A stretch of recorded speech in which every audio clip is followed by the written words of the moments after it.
Hello friends, welcome to my YouTube channel Amar's Academy easy way to learn. दोस्तों, आप सबका हमारे इस यूट्यूब चैनल पे बहुत बहुत स्वागत है। और आज हम इस वीडियो के माध्यम से जो स्टूडेंट्स हमारे 2022 में बोर्ड का एग्जाम देने जा रहे हैं, यूपी बोर्ड क्लास 12th के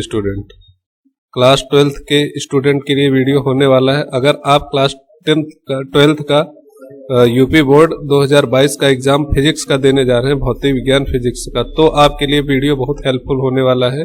अन्यथा आप वीडियो को स्किप कर सकते हैं। जो भी बच्चे, जो भी दोस्त, जो भी स्टूडेंट्स इस बार 2022 का बोर्ड एग्जाम देने जा रहे हैं, बोर्ड एग्जाम फिजिक्स का क्वेश्चन, उनके लिए ये वीडियो बहुत ही हेल्पफुल होने वाला है। तो अभी कुछ ही दिन बचे हैं और ये वीडियो इस टाइम पे इसलिए लाया गया है ताकि कई सारे बच्चों को क्या लगता है कि बहुत सारी डिप्रेशन होने लगती है कि साल भर पढ़ा नहीं, तैयारी नहीं है, कैसे पेपर देंगे, क्या होगा। थोड़ा बहुत इधर उधर हल्का फुल्का पढ़ते हैं और पढ़े रहते, खेलते रहते हैं। तो उन बच्चों के लिए वीडियो है। अभी कुछ नहीं गया है, कोई भी बहुत सारा टाइम आप लोगों के पास पड़ा है। जब से शुरू कर दोगे तब से ही नई शुरुआत मानी जाएगी। जब जागो तभी सवेरा, वही चीज है। तो अभी कोई बहुत टाइम नहीं हुआ है। बस हम आज ऐसी एक योजना, रणनीति, स्ट्रेटेजी आप लोगों के साथ शेयर करेंगे जिससे आप अच्छे से अच्छे 100% पास हो सकते हैं। तो इस वीडियो से आपको 100% पास होने की गारंटी भी मिलती है और इससे बाहर कुछ नहीं आएगा। मतलब जो भी कंटेंट, जो भी चीजें हम इस वीडियो में आप लोगों को बताने वाले हैं, इससे बाहर जो बोर्ड का एग्जाम होगा फिजिक्स का, उससे बाहर कोई चीज नहीं आने वाली है। सारा का सारा इसी वीडियो में जो क्वेश्चन 35 आपको मोस्ट इंपॉर्टेंट क्वेश्चन बताए जाएंगे, उसी में से आना है। और चलो तैयारी जीत की करते हैं। और इस बार आखिरी बार है तैयारी जीत की के साथ। ये हमारा पहला वीडियो है इस 2022 बोर्ड एग्जाम से रिलेटेड। और अगर आपकी डिमांड आएगी तो जल्दी केमिस्ट्री के मोस्ट इंपॉर्टेंट 35 क्वेश्चन आप लोगों के लिए लेकर आएंगे, जो क्वेश्चन पढ़ के या याद करके आप लोग डायरेक्टली पेपर दे दें और पास होने की 100% गारंटी होती है।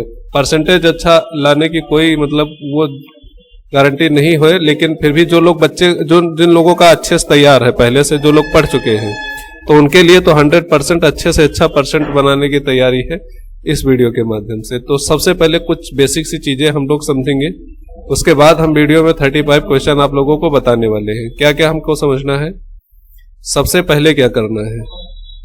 तैयारी है तो कुछ रणनीति हमको फिक्स करनी पड़ेगी, स्ट्रेटेजी बनानी पड़ेगी और उसी के अकॉर्डिंग हम लोग आगे की तैयारी करेंगे। सबसे पहले क्या करना है, तो जो भी गेस आती है, गेस, विद्या या अवतार जो भी आपके पास है, कोई भी ऐसा नहीं कि केवल अवतार से पढ़िए, केवल विद्या से पढ़िए, कोई भी गेस है आपके पास, उसमें से जो बहुविकल्पीय प्रश्न होते हैं, ऑप्शनल क्वेश्चन, बहुविकल्पीय, उन सारे प्रश्नों को, सारे चैप्टर के प्रश्नों को आप लोगों को बहुत अच्छे से रिवाइज करना है, पढ़ना है, लगभग 2 से 3 बार।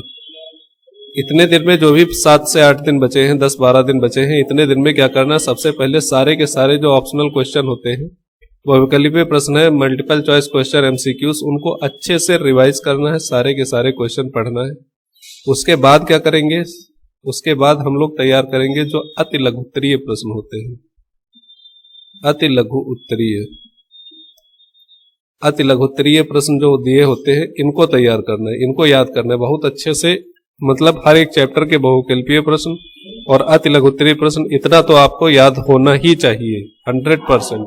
और कहाँ से याद करना है, ये भी कोई बुक नहीं उठानी है या कोई नोट्स नहीं लेना है, बस जो अवतार या विद्या गेस आती है वहां से आप लोग तैयार कर सकते हैं। और हर जगह हर स्टूडेंट के पास अवेलेबल होगी, जो भी बोर्ड का एग्जाम देने जा रहे हैं सबके पास होगी। तो सिंपल सा है ये। सबसे अच्छा तरीका क्या है कि सबसे पहले हमको सारे बहुविकल्पीय क्वेश्चन, सारे चैप्टर्स के जो भी चैप्टर्स हैं, उसके बाद उनके जो लघुत्तरीय प्रश्न होते हैं, शॉर्ट टाइप आंसर, उनको याद करना है। फिर इतना करने के बाद जो केवल लघुत्तरीय होते हैं और विस्तृत उत्तरीय होते हैं, उनमें से केवल 35 क्वेश्चन आप लोगों को जो बताए जाएंगे वो याद करना है। इतनी स्ट्रेटेजी है, ये रणनीति है। इसके तहत आप लोग अगर 10 दिन की तैयारी कर लेते हैं तो मेरी गारंटी है 100% आप लोगों को सफलता मिलेगी। आप पास होके आएंगे फिजिक्स में। अदर सब्जेक्ट का नहीं बता सकते, लेकिन फिजिक्स में आप 100% पास होंगे, ये मेरी गारंटी है। इतना तो वो 35 क्वेश्चन कौन से हैं वो हम अच्छे से डिस्कस करेंगे, आप लोगों को बताएंगे। और ये PDF आपको डिस्क्रिप्शन में मिल जाएगा, जिससे आप डाउनलोड कर लें और इसी के अकॉर्डिंग आपकी तैयारी शुरू कर दें। तो चलिए, जो पहला क्वेश्चन हमारे पास आता है, चैप्टर वाइज ही सारे क्वेश्चन हैं जो भी हैं। पहला क्वेश्चन आता है यहाँ पे, इसको ध्यान से समझेंगे कि क्वेश्चन क्या है और हमको क्या क्या इससे रिलेटेड पढ़ना रहता है। ऐसा नहीं कि केवल एक चीज पढ़ ली और फिर कहोगे 2 लाइन का कूलाम का नियम पढ़ लिया, बोलोगे वहां पे लॉन्ग में 5 नंबर का आ गया और हम कुछ कर ही नहीं पाए, तो वो गलत बात है। समझो पहले क्या पढ़ना है, कैसे पढ़ना है। क्वेश्चन नंबर फर्स्ट जैसे दे रखा है कि कूलाम का वैद्युत बल संबंधी नियम, इसमें क्या क्या आ जाता है कि कूलाम का नियम तो याद करना है पहले पूरा। उसके बाद कूलाम ने जो फॉर्मूला दिया था F = 1/4 pi epsilon not Q1 Q2 upon R², ये इतना पढ़ना है। ये कैसे डिराइव हुआ है, क्या रिलेशन है इनके बीच में, Q1 Q2 F के बीच में, ये सारी चीजें पढ़ना है। तो वैद्युत बल संबंधी नियम ये हो गया पूरा, डिराइव करना है इसको। फिर इससे रिलेटेड आंकिक प्रश्न जो न्यूमेरिकल्स होते हैं, कूलाम के वैद्युत बल संबंधी न्यूमेरिकल्स, वो कम से कम 5-6 न्यूमेरिकल आप लोगों को अच्छे से लगा लेने हैं, 5-6 न्यूमेरिकल तैयार कर लेने हैं। क्यों? क्योंकि ये आ जाना चाहिए कि ये जो फॉर्मूला आता है कूलाम के नियम से, ये अप्लाई कैसे होता है। अप्लाई करना आप सीख गए तो 100%, 99% चांस है कि किसी न किसी सेट में यहां से क्वेश्चन आने वाला पक्का है। अगला क्वेश्चन जो है हमारे पास, वो सबसे बढ़िया और सबसे ही फेमस क्वेश्चन है कि अक्षीय तथा निरक्षीय स्थिति में वैद्युत क्षेत्र की तीव्रता। अब आप कहेंगे कि हाँ तो सर आपने दोनों बता दिए, दोनों हम लोग कहां तक याद करेंगे, एक ही इतना बड़ा बड़ा है तो उसको याद करने में इतनी प्रॉब्लम है, तो दूसरों की याद करने में कितनी दिक्कत होगी। तो ऐसा कुछ नहीं है, बस एक बार अगर ध्यान से आप लोग एक अक्षीय स्थिति वाला या निरक्षीय स्थिति वाला कोई भी एक ध्यान से कायदे से उसको समझ लेते हैं, थ्योरी उसकी और डिराइव करने का तरीका, तो अक्षीय निरस्थिति में कोई भी दिक्कत नहीं है, बहुत आसान है। केवल अच्छी स्थिति और एक कोई भी एक अच्छे से अगर आप लोग उसको डिस्कस कर लेते हैं या किसी अपने टीचर से डिस्कस कर लेते हैं या वीडियो से किसी माध्यम से डिस्कस कर लेते हैं, तो एक तैयार हो जाएगा तो दूसरा अपने आप तैयार हो जाएगा। तो ये मोस्ट इंपॉर्टेंट क्वेश्चन है, इसको आप लोग जरूर पढ़ेंगे 100%। यहां से एक ना एक पूछा जाएगा आपके सेट में, आएंगे दोनों, लेकिन ये है कि किस सेट में कौन सा आता है ये इसकी गारंटी कोई नहीं ले सकता है, लेकिन किसी न किसी सेट में ये दोनों क्वेश्चन ही आप लोगों को मिलेंगे।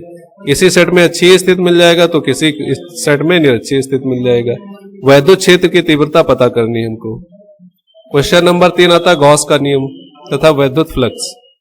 तो गॉस का नियम क्या है? ठीक है, गॉस के नियम में कौन कौन से फॉर्मूले यूज होते हैं, क्या नियम अप्लाई होते हैं, और साथ में एक वैद्युत फ्लक्स की परिभाषा या वैद्युत फ्लक्स कैसे कैलकुलेट किया जाता है, इसका मात्रक क्या होता है, यूनिट होता है, मात्रक क्या होता है, विमीय सूत्र पूछ सकता है, विमीय सूत्र।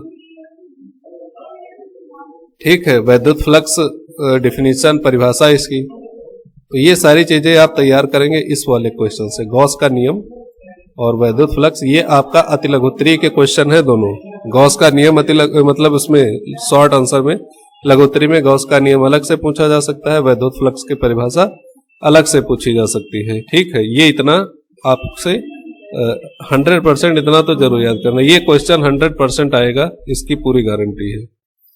फिर है गॉस के नियम का उपयोग। गॉस के नियम का उपयोग करके एक पतले सीधे एक समान आवेशित तार द्वारा उत्पन्न वैद्युत क्षेत्र की तीव्रता। तो जो सबसे आसान डेरिवेशन है वो मैंने आप लोगों को दिया है, जिससे कि आप लोग आसानी से याद कर सके। नहीं तो इससे और भी है, समतल आवेशित चादर के कारण वैद्युत क्षेत्र की तीव्रता, ठीक है, खोखले गोले के कारण वैद्युत क्षेत्र की तीव्रता, वो सब पुराना हो गया। तो यहाँ पे ये वाला एक याद रखेंगे कि एक समान रूप से आवेशित तार द्वारा उत्पन्न वैद्युत क्षेत्र की तीव्रता। और अगर टाइम मिलता है आप लोगों को तो समतल चादर वाला भी याद कर सकते हैं। सीधी समतल अनंत या विस्तार, अनंत विस्तार की समतल चादर के कारण वैद्युत क्षेत्र की तीव्रता, ये भी आपसे पूछा जा सकता है, ये भी पूछा जा सकता है। ये भी दोनों क्वेश्चन किसी ना किसी सेट में 100% आने वाले हैं। अगले क्वेश्चन पे आते हैं, क्वेश्चन नंबर 5। क्वेश्चन नंबर 5 में क्या बोला गया है कि वैद्युत क्षेत्र की तीव्रता तथा विभव प्रवणता में संबंध। तो E बराबर एक फॉर्मूला पढ़ा होगा, delta V upon delta x. तो ये विभव प्रवणता होती है, ये वैद्युत क्षेत्र की तीव्रता होती है। इसको कैसे डिराइव किया गया है ये आप 100% इसको ध्यान में रख के तभी जाएंगे पेपर देने। किसी न किसी सेट में 99% चांस है इसका आने का। बहुत मोस्ट इंपॉर्टेंट क्वेश्चन है। 5 सालों का टीचिंग एक्सपीरियंस है, 5 सालों से कई सारे मतलब सैकड़ों स्टूडेंट्स का एग्जाम दिलाया है मैंने, इसी के एक्सपीरियंस पे बोल रहा हूं कि ये क्वेश्चन बहुत इंपॉर्टेंट होने वाला है सभी बच्चों के लिए, तो ये क्वेश्चन जरूर तैयार करके रखेंगे। अब ऐसे नहीं आप लोगों को फालतू बता दिया जाता है। तो मैं खुद गवर्नमेंट टीचर हूं, तो जैसा कि आप लोग जानते होंगे, मेरा थंबनेल में पढ़ा होगा टीजीटी सिलेक्टेड, और अच्छे से सारी चीजें मुझे पता है कौन सा पेपर में क्या आने वाला है। तो अगर मेरे कहने पर या मेरे बताए अनुसार आप लोग तैयारी करेंगे तो जो लोग बहुत ही कम पढ़े हैं और थोड़े दिन में पढ़ के अच्छे नंबर ला सकते हैं इस वीडियो के माध्यम से। अगला क्वेश्चन आता है कि क्वेश्चन नंबर 6 कि किसी वैद्युत द्विध्रुव को वैद्युत क्षेत्र में थीटा कोण घुमाने में किया गया कार्य। मेरे इस चैनल पे ये वीडियो अवेलेबल तो नहीं है फिलहाल ये सारे टॉपिक के, लेकिन हो सकता है आगे आने वाले टाइमों में सारे वीडियो जो भी आगे बच्चे तैयारी करेंगे बोर्ड की उनके लिए वीडियो अवेलेबल हो जाए। मेरा काम इसी पर चल रहा है, पहले हाई स्कूल और या फिर इंटर की जो भी मैथ से रिलेटेड वीडियोस हैं वो आएंगे, फिर फिजिक्स या केमिस्ट्री से रिलेटेड वीडियो आएंगे। तो अभी फिलहाल नहीं है, लेकिन अभी मैंने टॉपिक बता दिया, आप कहीं से भी इन चीजों को फोकस करके पढ़ सकते हैं जिससे पेपर में अच्छा सा अच्छा स्कोर कर सके। तो किसी वैद्युत द्विध्रुव को वैद्युत क्षेत्र में थीटा कोण घुमाने में किया गया कार्य W बराबर P cos थीटा फॉर्मूला, ये आप लोगों को कैसे ड्राइव होता है सिंपल सा है, थोड़ी थ्योरेटिकल पार्ट इसका है वो इम्पोर्टेंट है, इसकी जो थ्योरी है ठीक है वो सिंपल थ्योरी है, आप लोग ध्यान से पढ़ेंगे तो याद हो जाएगी। 7 क्वेश्चन नंबर दिया है कि संकेंद्रीय गोलीय चालकों से मिलकर बने गोलीय संधारित्र की धारिता का व्यंजक। फॉर्मूला आप लोगों ने पढ़ा होगा 4 pi epsilon not AB upon A minus B, ये फॉर्मूला था। इसको कैसे डिराइव किया जाएगा, कैसे प्रूफ किया जाता है, क्या डायग्राम होता है संकेंद्रीय गोलीय खोखला संधारित्र, तो ये ध्यान से पढ़ लेंगे, इंपॉर्टेंट है, मोस्ट इंपॉर्टेंट है, कई बार पेपरों में पूछा गया है। इस पे न्यूमेरिकल्स भी पूछे जाते हैं। एक न्यूमेरिकल्स बनता है केवल पृथ्वी की त्रिज्या से रिलेटेड, तो वो आप लोग देख लेंगे तो शायद किसी न किसी पेपर में आ जाए। समांतर प्लेट संधारित्र की धारिता जब प्लेटों के बीच वायु भरी हो, देखो दो टाइप होते हैं उसमें, जब प्लेटों के बीच वायु भरी हो और जब प्लेटों के बीच क्या हो, परावैद्युत पदार्थ भरा हो। आप लोगों ने डेरिवेशन देखा होगा कि प्लेटों के बीच सिंपली क्या है, स्पेस है, हवा है। एक डेरिवेशन इसी से रिलेटेड होता है कि T मोटाई का इसमें क्या भर देते हैं, एक परावैद्युतांक भर देते हैं, और दोनों केस में वैद्युत धारिता पूछी जाती है C, इसमें आता है एप्सिलॉन A अपॉन D और इसका आता है K epsilon not A upon D।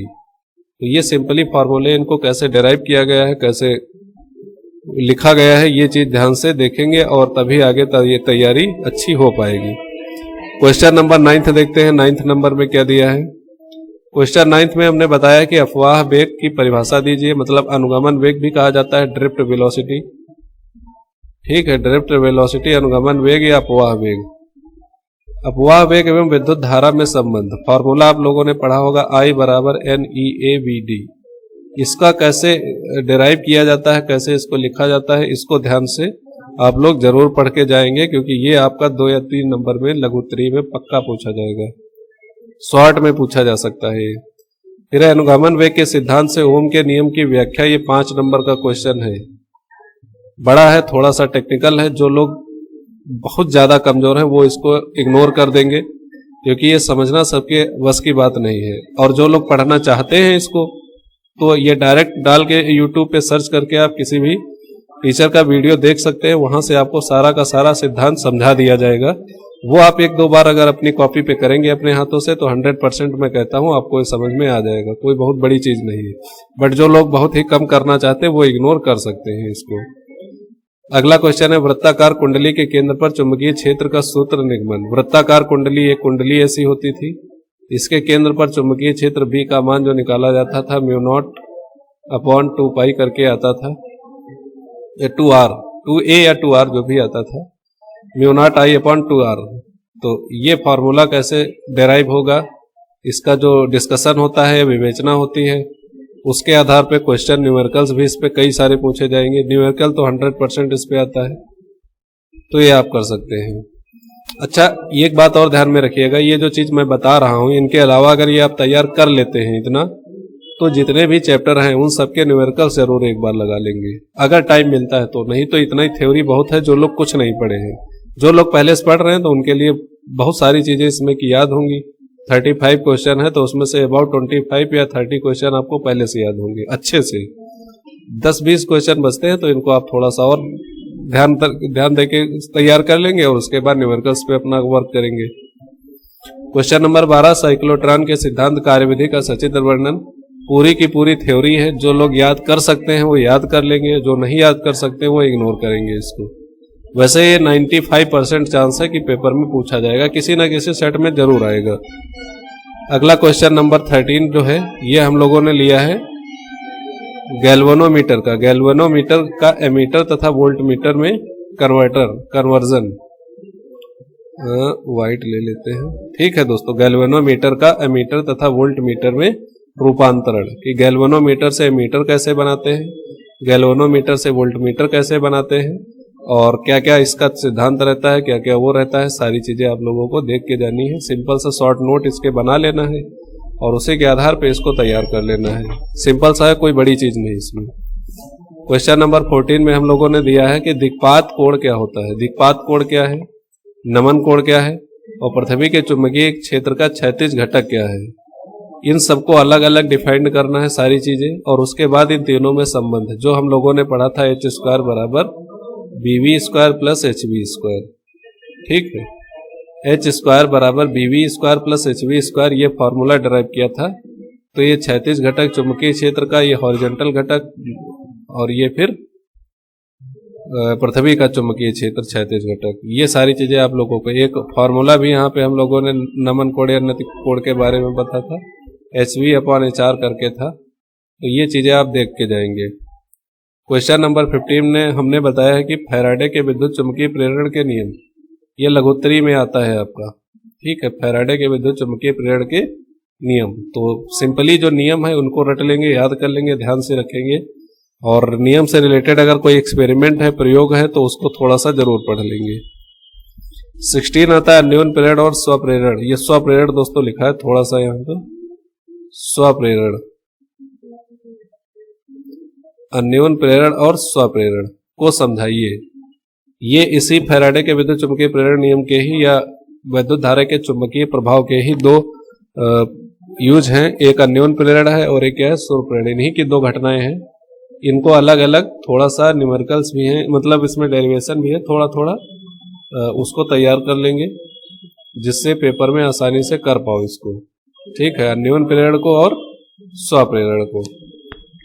Next question को अगर देखेंगे तो दिखेगा हम लोगों को क्वेश्चन नंबर 17, बहुत बड़ा बड़ा आप लोगों को दिख रहा होगा। ये 100% आएगा, इसकी गारंटी है। इसमें से LCR परिपथ क्या है, ठीक है। वैद्युत अनुनाद को समझाइए।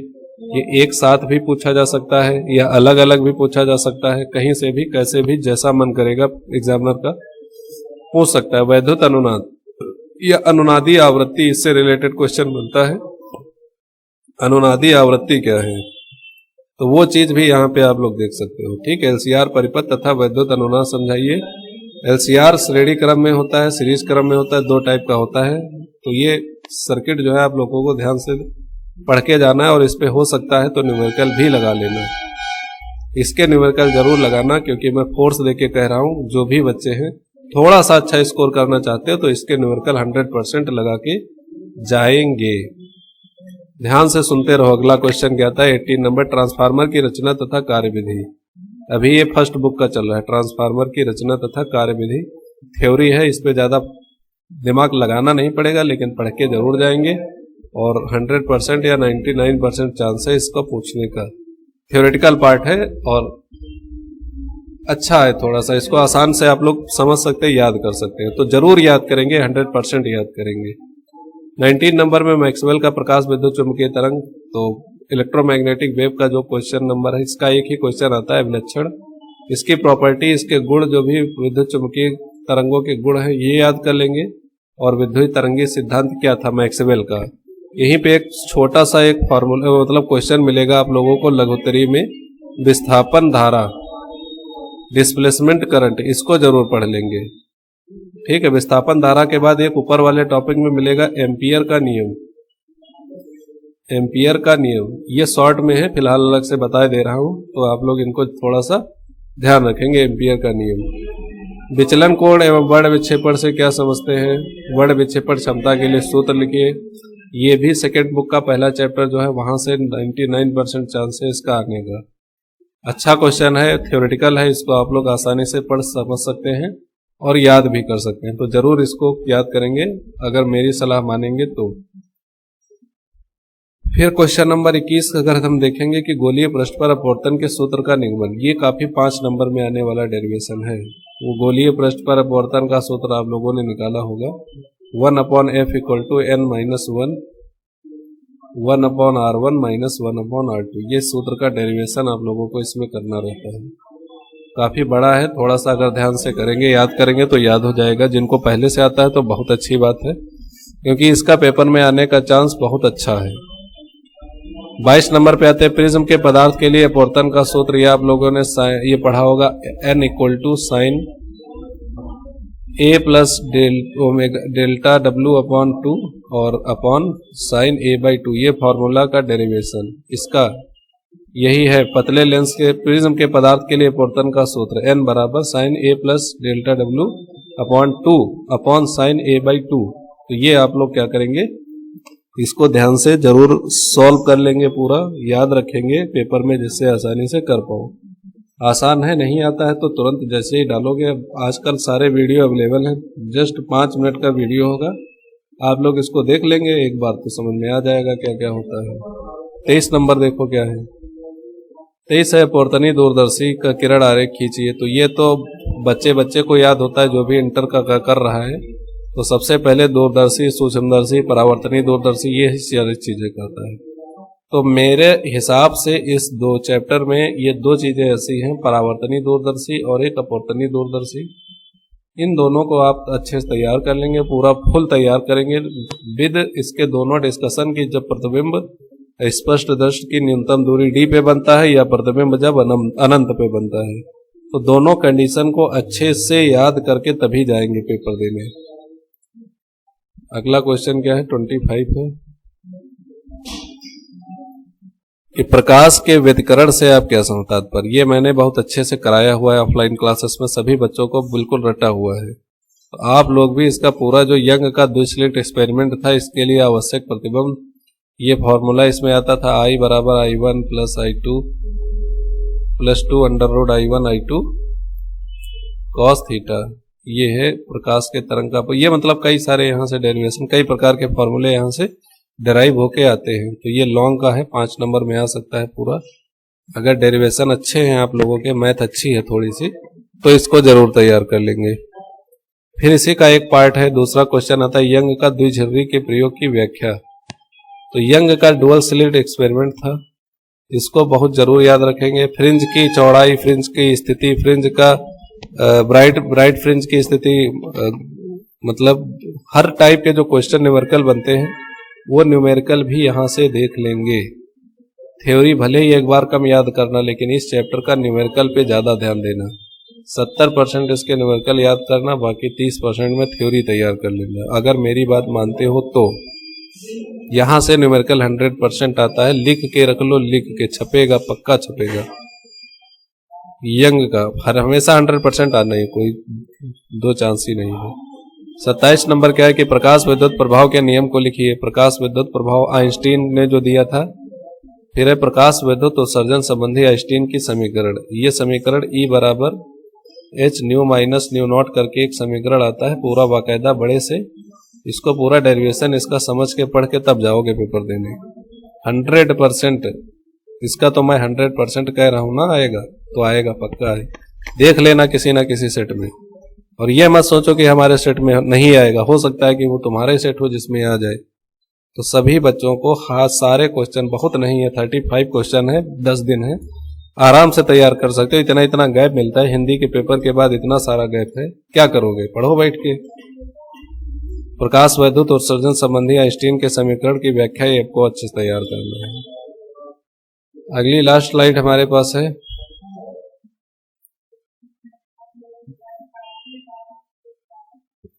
इसमें मैंने बताया कि रदरफोर्ड के परमाणु मॉडल की व्याख्या, कि रदरफोर्ड ने जो परमाणु मॉडल सोने की झिल्ली पर किया गया था, ऐसे सब स्कैटरिंग वाला, वो आप देखेंगे कि गैस में सारे दिए होंगे।